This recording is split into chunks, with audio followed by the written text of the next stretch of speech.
Loisa Andalio nagsalita na sa dahilan ng hiwalayan nila ni Ronnie Alonte.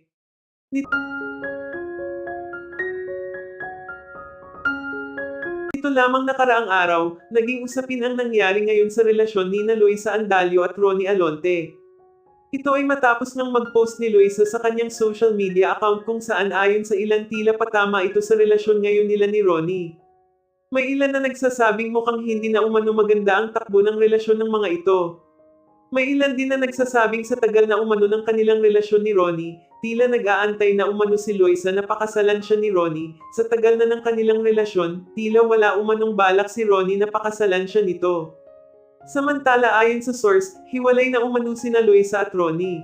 Ito ay matapos ng isa publiko ni Loisa na wala na sila ni Ronnie. Maraming taon umano ang ipinagpapasalamat ni Loisa na nakasama at napasaya siya ni Ronnie.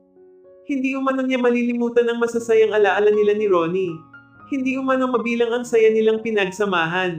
Ngunit talagang sa buhay lahat umano ay may hangganan. Lahat umano ng bagay may katapusan. Siguro umano hanggang dito na lang sila ni Ronnie, umaasa umano siya na balang araw makatagpo din siya ng lalaking makakasama niya hanggang sa kanyang pagtanda.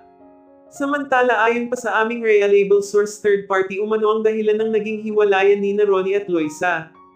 Marami sa mga netizens ang nanghihinayang sa relasyon meron noon sina Loisa at Ronnie.